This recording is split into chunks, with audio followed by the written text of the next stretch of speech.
So, welcome, Austin community, Austin family.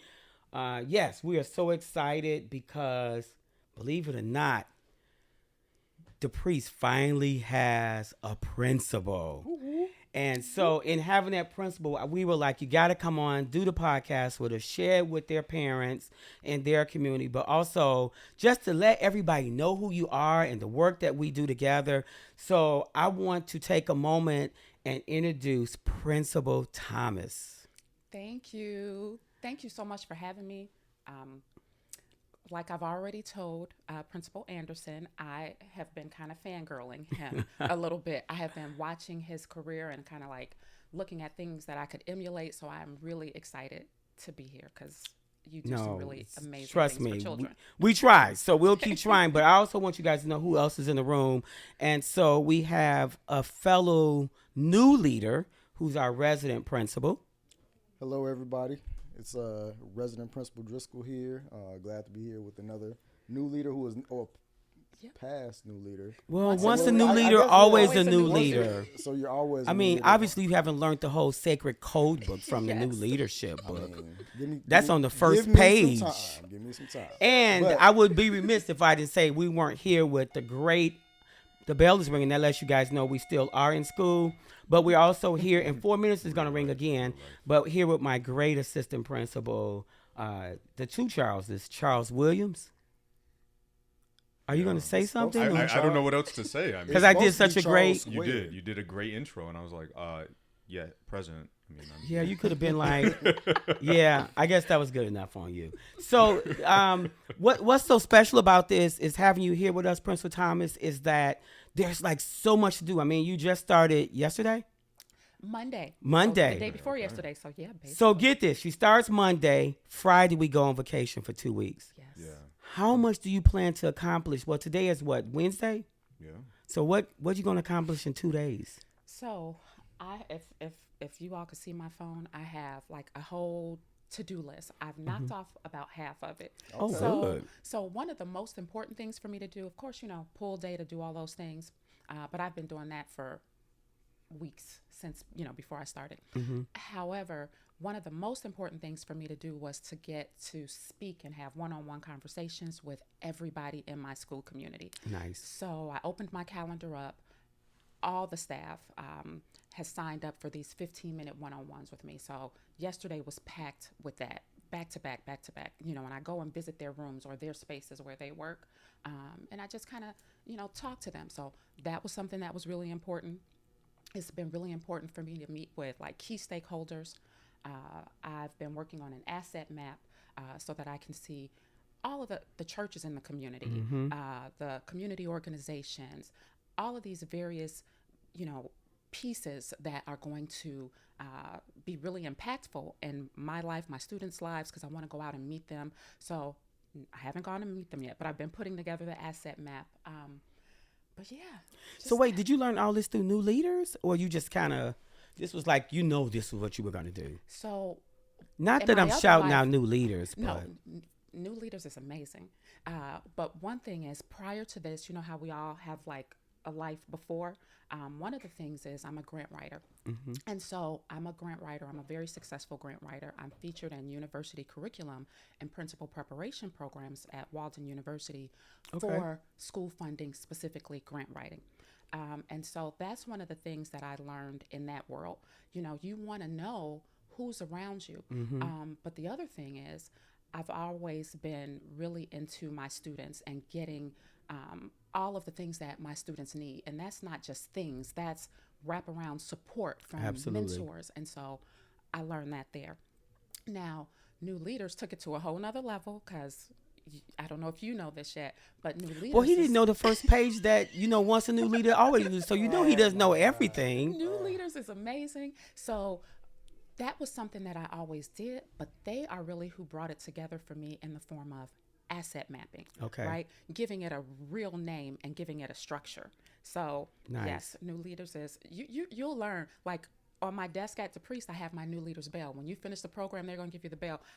We all have our bell on our desk nice and proudly. Oh, okay. When you Yes. finish the They haven't program, told you'll us get a about the bell. so you can- Oh my God! It was the secret. It's a secret. That's the one where they put the pillowcase over your head, and then all of a sudden you look up and you're like, "What is all that Oh, noise?" I might get in trouble now. No, so I first of all, that we wanted to meet you to say welcome. Thank you so much. Welcome to our community. Welcome to our family.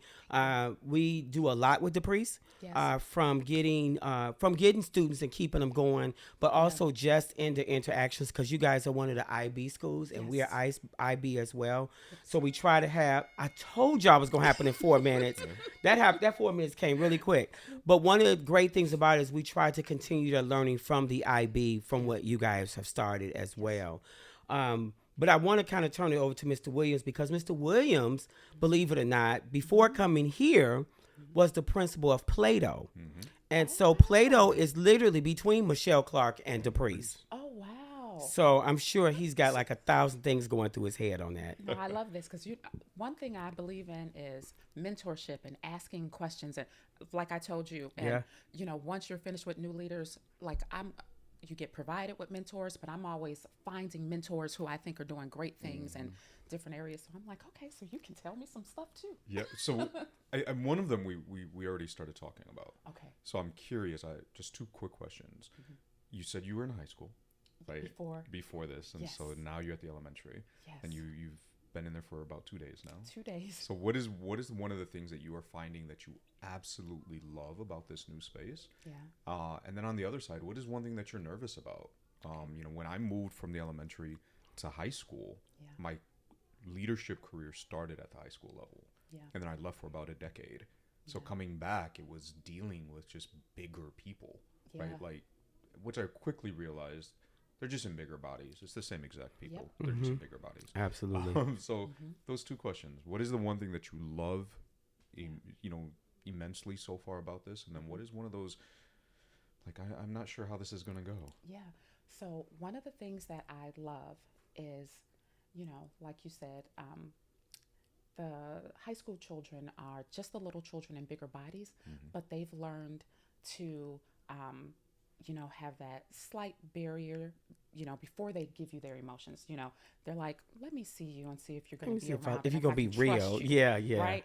The little ones don't seem to have that filter. Yeah. So as I've been walking through the hallways, they're all like, hi, you're our new principal, hi, and coming up and hugging me, and not just the first graders, but like 6th and 7th graders are like giving me hugs. So that's amazing because I am a hugger.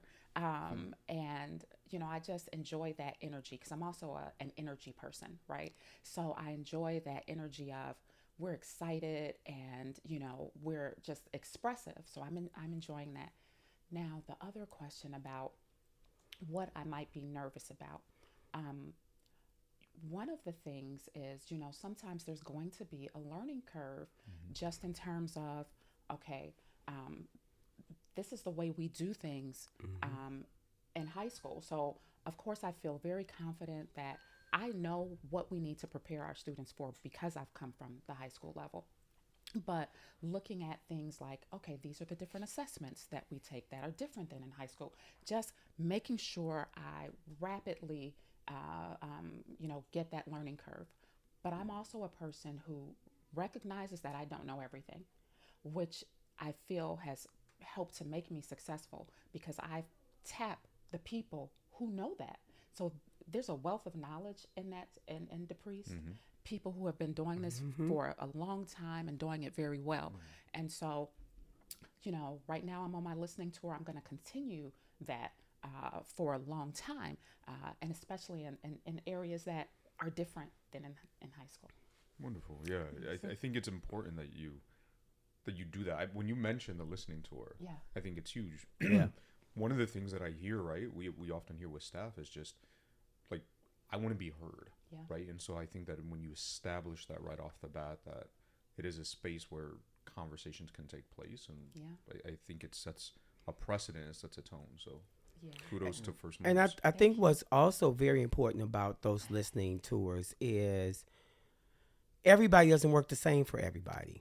So sometimes, there'll be a group that says, oh, they really, and like I've even met principals, like when I've taken schools, they're like, wait, she's still there? And I'm like, yeah, she's doing great. She's one of my leads. And they're like, mm-mm. And I'm like, no, really.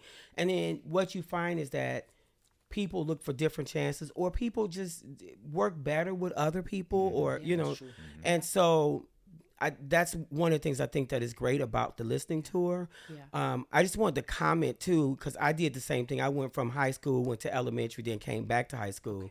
And I'll tell you, the only thing I knew about elementary school was, and this is going to make me sound so old. I wish I could come up with another term that wouldn't. But the only thing I remember was the Iowa test. And I know none of y'all know about the Iowa test, right? I know about the Iowa test. My So, parents were yeah. teachers. I always Yeah. heard So about the it. Iowa test, it was almost like our, PSAT test or something. And so that was the only thing I knew about elementary as it related to assessments. And so I would sit in meetings and they would talk about dibbles. They would talk about all kinds of things, doing the test assessments and all that. I would have to write everything down, and I would go home and I would Google every night what they said in those meetings to figure, because I didn't have anybody that could help me. And so it was a lonely moment for me because I didn't know anybody in elementary school that could help me, and everybody I knew were high school and they didn't know. So when I got to the point that I felt a little bit more comfortable and understand, then I was able to latch to a few elementary principals that were like, no, we'll help you with that. But I had no clue when we were putting up scores and, like I said, the dibbles, all these other things that we, I have no clue. And so I would say to you also, just write down those things and be like, hey, they said this term and I don't know what that meant. Because sometimes you can't say it in the meeting to do that. So I just wanted to throw that pin in. But you're going to say something on that? I was just going to ask a follow-up question, because something that you had just mentioned, it was always something I just mentioned. Well, yeah, I mean, that's I always know how to set you up, right? Thank you, I appreciate it. Like, assist, right? Right. We can't do it on the court. We do it in these spaces. I'm a basketball player too. I got a scholarship to college for basketball. Oh, then really? You got to come over. Yes. We're doing our setups with middle schools, so like your middle schoolers can come over and play ball. And they're playing with our freshmen only. Oh wow! We're gonna beat your kids, but they. Yes, I want my kids to. Yeah. Because here's what happens when you lose as the principal, you have to wear a Michelle Clark jersey the whole day. However, if for some strange reason your students win, then I have to display Depriest all day. Oh, I love it. Or was it for a week that I have to display But the problem with that is that people love Michelle Clark so much. Like, I just paid my kids off to lose, so then I got to. Because we used to beat his kids when he was at Play-Doh. I thought that though. So because we're in elementary school and you're a high school, I'm like, I find the school dope, the principal dope, all of those things. Right. I wouldn't mind wearing the jersey. Exactly. Now, if you were in elementary school and I was wearing another elementary school jersey, right. I would feel a way about that. Right. But, I get it. That's the only reason we lost every year. But so we were talking about the idea of being lonely, and growing up into this space, we've often heard that leadership is lonely, and I've started coining it. It's only lonely if you're doing it wrong, right? Because there's no reason we should be lonely. In fact, Anderson and I, that is how we collaborated. When I came into the Austin neighborhood, he and I immediately bonded. So for the last 7-8 years, we've worked together, right? We have a PLC where we communicate with leaders from across the district, which make sure that you join the PLC. I will join. So that's going to be my question. Are you going to say that since you're doing it, you might as well do the PLC? So our PLC is about checking like your engine light, right? It's just a teaser. Cheap play. So check your engine light, because we want to make sure that you're not burning out. So oftentimes we talk about what to do when you're burnt out. Yes. But our thing is like, why are we waiting till somebody's burnt out to talk about what to do? How can we stop you from even getting to that point? And so we just engage leaders across the district in real conversations around what are we experiencing and how can we deal with that? I know that can be tough. So I used to be that person, and I kind of still am. So I was that person. So there was a point when I worked at Corliss recently, but then prior to that under Principal Spivey. So I was like their school culture coordinator when it was a district position. And so I was that person who would be knocking on my students' doors at 11 o'clock at night, because we would have so many things happening in the neighborhood. Like we had, there was a woman who was shot. and apparently they thought it was two of my students. And people in the neighborhood told me. So I'm calling one of their fathers who just for different reasons could not be really present. Couldn't get in touch with the mom. So I'm trying to drop by. Right. And so finally, I'm out there in the neighborhood. I find her, you know, but I remember having my family who also worked for CPS saying, "We need you to go home. Yeah. We need you to go Yeah. home." And I remember at this time I was married. I had my daughter. She was like, "You have a kid too," and so I am like that person during the pandemic. I went to every student's house and met their parents. I'm that weirdo, and so, but I realized that one of the reasons that so my point is, because I was about to get all off the track from what you said. So it's easy to burn out because you recognize that a lot of times dealing with our children, things can kind of be, or not kind of, can be life or death. So you don't know how sometimes Absolutely. to turn it off, Absolutely. right? And so that was one of the things that I worked on, and I kind of realized that maybe I can't knock on everybody's door, but if I can make sure they get the education that they deserve, I can help them to transcend certain situations. But yeah, I will be out at 11 o'clock at night knocking on somebody's door talking about, I need you to get this baby Yeah. out of the Dangerous. neighborhood. Dangerous. Yeah, my family was like, yeah, no, we need Yeah. you to stop. You touched on something that I thought about. I know recently, and this is before you got there, that you guys had a student pass, right? Yes. And so Yes. we've been sending prayers too, because Thank we've been through that. So we've been sending prayers to Depriest, definitely.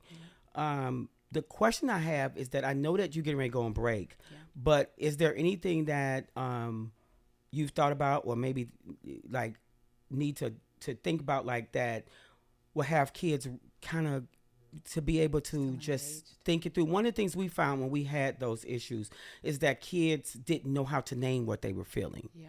And so we had to teach them what trauma was, what triggers are, because what would happen is sometimes they would just fly off the handle and you're like, wait, what just happened? Yeah. And we would have them go back to figure out, before you went there, how did we get there? Yeah. And so I know that they're all excited that you're there and they're happy that you're there. I just want to throw that out because that was something that we dealt with, that it may not be talked about, which might be okay, but it also might be something that's still in the air. And so I guess I'm throwing out, like, have you thought about, or is that a conversation, maybe even you're listening to us, that people are like, how can we make sure our students are all right? Yeah. So, in two parts, we have not in these, been having a conversation about how do we make sure our students are all right. Yeah, because you haven't been there long But enough. that is Yeah. a conversation that I feel is very important, and I'm glad you brought that up. With the particular student that passed, I know, even though, people are going, trying to be normal, I know that there's a lot of trauma and pain there. I saw mom yesterday. She's on the LSC and she's dedicated, and of course she's devastated, right? I know that the students are devastated. They, decorated his locker and put in things that he liked, and so they're trying in their own ways to kind of navigate those feelings and those emotions. But I think that, we want to get back to business as usual, and that can make students not just students. This I was was an going to say eighth your grader. staff, yeah. The staff is Absolutely. devastated. It can make them feel like they don't have a place to express that. They're like, okay, I know we have to do work. I know, but I was talking to one of our coaches, our girls basketball coach, Coach Reed, and because I had mentioned in the LSC meeting that I wanted to meet with mom and see what ways, even though I wasn't here, we could continue to support her. And so he caught up with me and he was saying, he would like to retire his jersey and all of these things. I want to have these spaces that are still available for people to still say, this child mattered to us. Yeah. And spaces where adults can say that, students can say that, but also spaces where they can go and they can say, I'm feeling really sad. I'm feeling really scared. You know, And because it's I don't okay. understand, and it's okay. And it's okay. One thing about me, I'm, you know, one of those people who is always asking, how do you feel? How did that make you feel? So I try to create safe spaces for that, but I want to be really intentional in creating a safe space for this because, you know, I did not know the child and I wasn't there when it happened. So you know, I know that, you know, I'm not part of the community of Right. we knew this child. So I don't want, you know, people to feel like, you know, she's new. She didn't really know him, so maybe she won't understand as much. This child, I've lost like 14 children in my career, right? So I understand the pain and trauma of that, and also I just love children. So my pain isn't going to be the same as someone who saw this child every day, but understanding that this was a child's life that lost is Yeah. still devastating to my heart, and seeing the pain for that mom and knowing she's part of our school community. I want to not only set up things for our staff and students, but I want her to know her student mattered Yeah. and that we're not just going on business as usual. So I've said a lot of words to say I have to still sit and do a lot of thinking around that to make sure that we honor his memory Yeah. really substantively. Yeah. You know, Yeah, and going if you forward. even just because that was one of the things I would say as a principal, there were people that came around when it happened for us, and they were very supportive, and they were just, you know, like, what else can we do? How can we help you? And they gave me that outlet that I needed because you don't want to take it home, right? Yes. The other thing is, even like when you talked about the locker, I remember when they decorated one of our students' lockers, and somebody said, Mr. Anderson is going to take it down. And I never said that. I don't even know where it came from, but like the whole school just like went ballistic, like because they thought I was gonna take it down, and I never said it. I think we talked about like taking pictures, or to preserve it is what, and so Yes. people thought we meant we were gonna take it down. But what I'm going to say too is that at the graduation, make that space also, because technically the child would have graduated, and so the mom should get a certificate.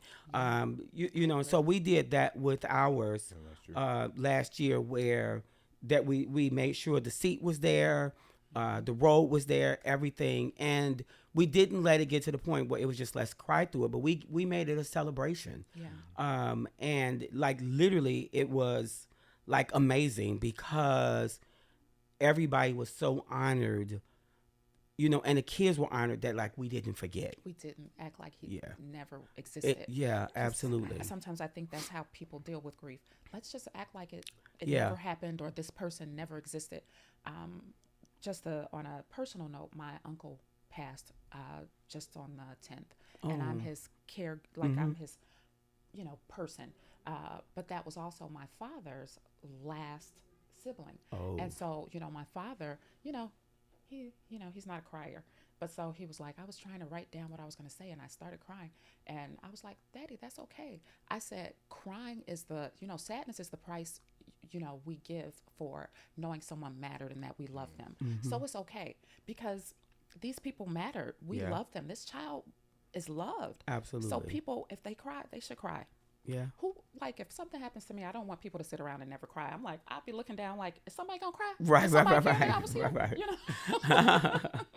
No, that's very true. And I will say this also is, I think that becomes a part of the fabric of making everybody feel heard, seen, and loved through it all.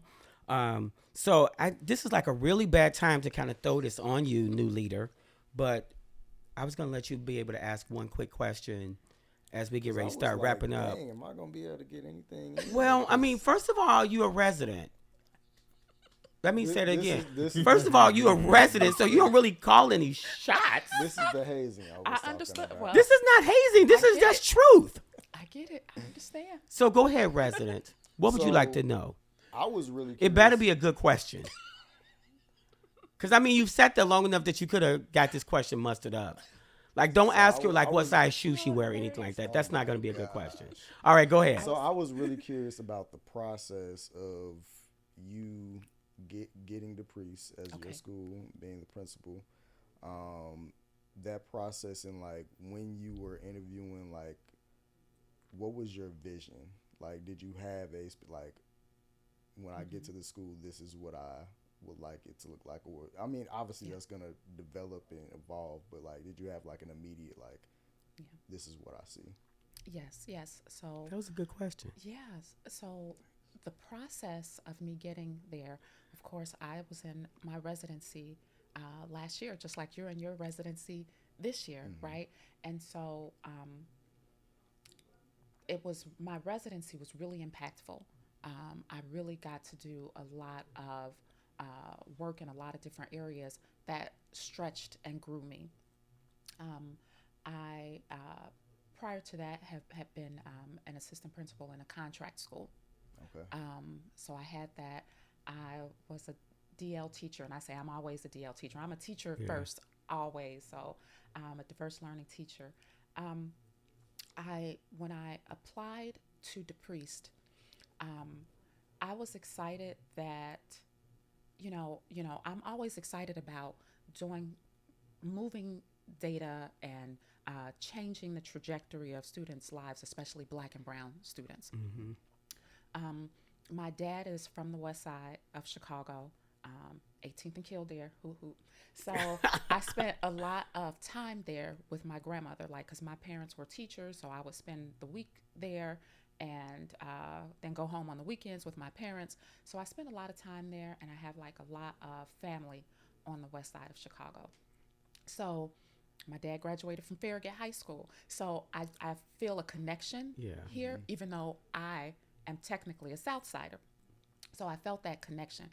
And one of my visions for Depriest and my vision for Black and Brown students, period, is, you know, I want the education that they receive to be on par or better than their more, their non-marginalized counterparts, right? So, It's that new principal talk. yeah, non-marginalized counterparts. Yeah, that was we just come out and like right. I was like, was that a new leader term? No, I just made that up. Oh, well, good. Yeah. it's that Non-marginalized Good job, counterparts. Cindy. No shouts out, but good job, Cindy. So and that comes from, I'm a product of CPS. I, for various reasons, I went to 7 different schools before I graduated 8th grade. There were schools that I went to that my mom was like, that school is bad. She transferred me to Catholic school. I tested out of that school to go to Morgan Park in the 7th grade. But I went to a lot of schools, and I've worked in schools, and some of the things that I have seen for our students in terms of preparing them for college has not necessarily always been what I would want to see, right? But then I gave my daughter this life where she's gone to one elementary school, one high school, and I've seen the way she's been prepared. And I want our children to be able to compete. Because, like I said earlier, it can be life or death. Absolutely. So we don't have time for our children to receive mediocre. And so my vision always is I want to provide teachers with the tools to be able to provide a transformative education for our students. I want our students to be able to have whatever they want. And I want them to have whatever they dream of. But more than that, I want them to know that they have access to bigger dreams than they thought Absolutely. because they are successful. I don't want our kids going to high school from our school and not being prepared. I don't want our students, because they have not been prepared and now the high school has to catch them up. I don't want them then going to college feeling like they're prepared, but then when they're in college, they drop out because they were not Yeah. prepared. Because I just want our kids to have everything that they desire and more. And so that's my vision, for Depriest and all of our children. I am really proud of you. You did a good job with that question. So we're going to get ready to wrap up, but there's two things I need to do as we wrap up. Anybody who's listening to this, I want you to count how many times new leaders was said in this conversation, because I think it was probably like Can they 15, help to, 20 like, sponsor the times. show? What's I that? said, can they like sponsor the show or something? Oh my God. Yeah. That'd be New nice, leaders right? really should. Yeah, new leaders Cindy, would be great. Cindy, are you listening? Beulah McLeod, because are then you other new listening? leaders could listen Who as else? well. Who else? DPQ, are you listening? So yeah, that would be something. Right. So first of all, let me just say thank you so much. Like we want to make sure your community hears this, our community hears this, because we share the same community, but people in general hear this because we want them to know there's somebody at Depriest. And so like just wrapping us up, like give us like maybe something else that you would just want to leave them with about you being at Depriest on your third day. On my third day. Yeah. So one thing about me is I believe in schools being community schools. I believe that, I'm old school. So I believe that we're not closing the doors just because, the end of the school day hits. And we're not just opening the doors for our students. We're opening the doors for our families. So I want, people to, and I'm going to, with this listening tour, parents and community members are going to be part of that listening tour as well. But I want, if you want to reach out to me and tell me these are the things that we need, these are the things we would like to see, these are the services that we would love to see provided, please let me know, because it is my mission to make sure that we don't only impact the students by impacting the students, we impact the students by impacting the families. Absolutely. Now wait, let me see if you know this. This is the true test if you're really the principal of Depriest. Okay. I need the address and the phone number of Depriest. Oh my gosh. So I can tell you my direct phone number. I don't know if you want them to have your direct number. I don't know the general. Then phone look it up. numbers. Look it up. No, not you. Them on the radio. They're going to have to look it up. But you can tell them your email address so that Yes. if anybody's looking to try to talk to you and get information from you. Yes, my email address. So even though I'm Thomas, in real life, my full last name is Riggins Thomas. So my email is N as in Nancy, Riggins, RIGGINS -TH @cps.edu. So please reach out. Please reach out. Please reach out. She's on a listening tour. She wants to hear from everybody she can. I got some more people that she probably gonna need to hear from too, that are really part of the community, that probably gonna just like be going on and on and on. So I'm so excited for you. Welcome. Thank you so much. Thank you for doing this for us. We don't have like a thing that we used to say when we stand off, like those like over and out peace or anything like We that, can say right? 1, 2, 3 new leaders. Huh. Oh, once again, another play for new leaders. And I think I said Cindy's name like 12 times too. So we do love Cindy though. I mean, she was never my coach. And let me just say this too. I'm an honorary new leaders member. I was never a full new leaders, but I got parts. I never got the bell, but I was a part of new leaders. So I bet we could get you a bail. I really hope so. So this is Principal Anderson signing off with the great people in this room. Charles Williams, AP. Nyambi Thomas, principal of Depriest. And last but not least, Vernon Driscoll, the resident here at Michelle Clark. You like last but not least. You're not going to be hazed on this. You did a very good job. All right, over and out. Bye. Thank you.